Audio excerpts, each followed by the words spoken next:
La F1 est invitée à rejeter l'offre d'entrée d'Andretti si les critères clés ne sont pas remplis au milieu d'un avertissement de crise future. Mark Gallagher, expert en F1, a exhorté la F1 à rejeter la candidature d'Andretti si le plan d'affaires de l'équipe repose en grande partie sur des prêts en argent, avertissant qu'une crise pourrait ravager le sport si sa popularité déclinait. Ravager le sport, quoi. Carrément, quoi. Alors, il a bossé chez Jordan, Red Bull et Cosworth. Bon, il a l'air de savoir de quoi il parle. Hein. Il pense que Domenicali devrait refuser Andretti si le plan financier de l'équipe repose en grande partie sur les prêts en argent de la F1, insistant sur le fait qu'un joli nom n'est pas suffisant pour garantir une entrée. Fondamentalement, Andretti est censé expliquer comment il va financer et organiser les 5 premières années avec un plan opérationnel complet, le plan tactique et le plan financier. Ce plan financier va être fascinant, car s'il reçoit chaque année une grosse somme d'argent provenant des prix de la F1, il faudra dire que Domenicali devrait le rejeter, parce que vous ne pouvez pas imaginer que votre plan d'affaires sera basé sur le fait que la Formule 1 vous donne une tonne d'argent pour vous inscrire, enfin à l'issue de chaque saison. Je comprends que les fans qui disent « Eh bien, Andretti mérite d'entrer, c'est un grand nom ». Il y a beaucoup de grands noms en Formule 1. Au fil des années, j'adorerais voir une équipe Brabham, j'adorerais voir une équipe Lotus. Il y a beaucoup de gens que j'aimerais voir dans la F1. Des gens comme Trevor Carlin, qui étaient désespérés de se lancer dans la Formule 1 et qui auraient adoré le faire. Oui, c'était un des concurrents d'Andretti d'ailleurs. Il y a beaucoup d'autres personnes que je pourrais mentionner qui ont dirigé d'excellentes équipes et des formules inférieures qui auraient adoré percer en Formule 1. C'est donc pas parce que vous avez un joli nom sur votre porte que ça donne le droit d'entrée.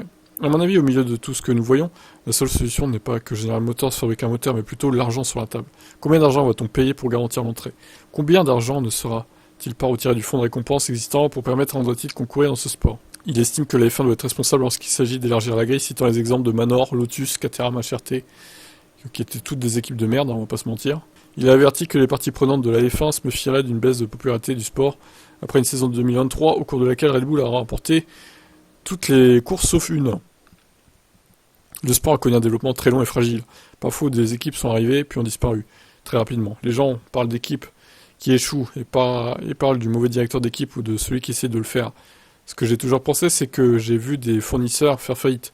J'ai vu des gens perdre leur maison à cause de la faillite d'une équipe de Formule 1.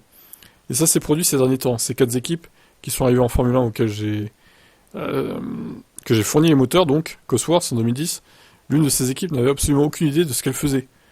Ok, quelques-uns vivaient vraiment d'un petit rêve et l'autre avait du financement, mais n'avaient pas vraiment l'expertise nécessaire pour maintenir ça sur une durée.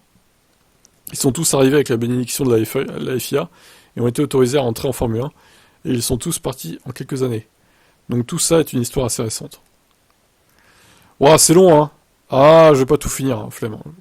On a compris l'idée, de toute façon. Il est pas pour l'arrivée d'Andretti, parce que lui, il pense que son dossier n'est pas assez solide. Il faut qu'il amène un dossier béton pour être accepté Andretti.